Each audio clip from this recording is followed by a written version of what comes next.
Bonjour à tous, j'espère que vous allez très bien. Un jour, j'étais en train d'assister à une conférence. L'un des conférenciers nous avait dit cette phrase. Les amis, si vous êtes nés dans une famille pauvre, ce n'est pas de votre problème. Mais si vous restez pauvre, ça sera de votre problème. Cette phrase m'a longtemps bouleversé. Il a fallu beaucoup de temps pour que je comprenne la vérité cachée derrière cette phrase. Et cette phrase m'a appris deux choses. Naître dans une famille pauvre, ce n'est pas de notre problème. C'est de la volonté de Dieu. Et Dieu a permis que nous soyons dans cette famille pour sortir cette famille de cette pauvreté honteuse. Je me rappelle des professeurs qui nous disaient que la pauvreté honteuse. Vous êtes des enfants de pauvres et puis vous vous comportez comme si vous êtes des riches. Vous êtes des pauvres. Cette pauvreté honteuse que je parle ici.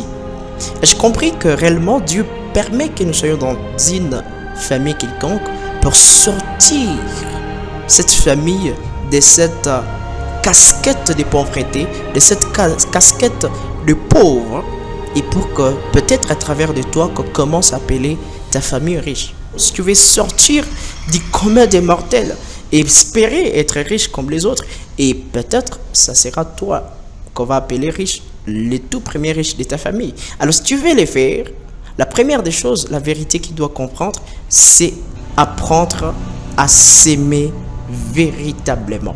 Tu ne peux pas espérer que tu sois d'abord aimé par les autres si toi-même tu ne t'aimes pas. Je t'aime parce que tu t'aimes d'abord.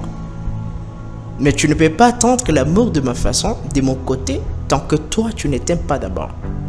Il y en a plusieurs personnes comme nous qui sortent d'une famille moyenne, qui ne s'aiment pas, qui se négligent, qui se disent « Non, moi je ne suis pas beau comme les voisins parce que je n'ai pas les moyens, je n'ai pas l'argent. » Ma personne leader, tant que tu ne t'aimes pas, si tu n'apprends pas à t'aimer véritablement, tu vas rester dans la situation et tu vas apprécier la situation que tu traverses. Tu vas apprécier l'environnement où tu es maintenant.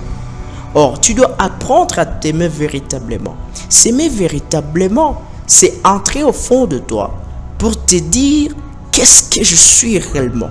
Je suis beau, physiquement, j'ai toute l'énergie possible qui est d'ailleurs au-delà des enfants des riches, au-delà de ce qu'on appelle riches maintenant. Une autre vérité que j'ai appris de cette phrase, c'est qu'on doit arrêter de se plaindre. On doit arrêter de se plaindre. Combien de fois on se plaint de notre situation actuelle?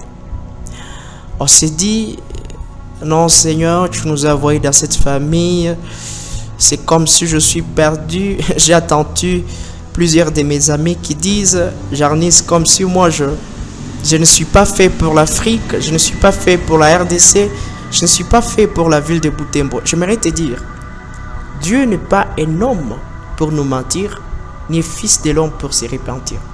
J'aime beaucoup cette confirmation, cette ferme confirmation de notre Dieu, qu'il n'est pas un homme pour nous mentir, ni fils de l'homme pour se repentir.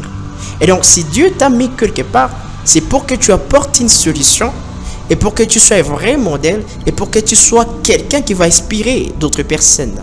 Alors, arrêtons de nous plaindre, et arrêtons de pleurnicher comme de petits enfants.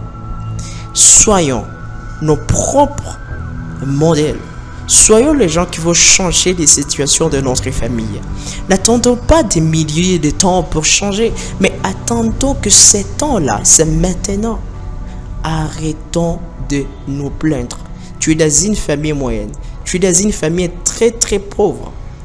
Dans une famille où même trouver une moto, c'est très difficile.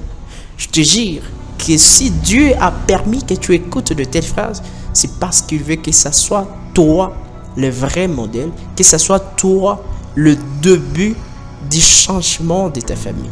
Je me rappelle dans la Bible, j'aime beaucoup la Bible, tu as vu Joseph, lui-même, il a été la vraie solution, malgré qu'il a été vendu par ses frères, mais il a été la solution pour sa famille. J'aimerais te dire, tu n'as pas besoin de te plaindre. Si Joseph pouvait le dire, non, mais mes frères m'ont vendu, mon père, tout ça, ne s'inquiète plus de moi.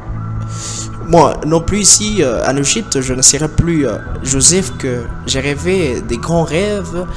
Je vais rester me contenter de la situation du poste qu'on m'a donné. Mais j'aimerais te dire, si Joseph se plaignait, il ne pouvait pas être Premier ministre. Ça veut dire que si toi aussi tu te plais tout le temps, tu ne serais pas la meilleure personne. Sinon tu seras toujours la personne médiocre de la génération. Or notre but, c'est d'aller très très loin.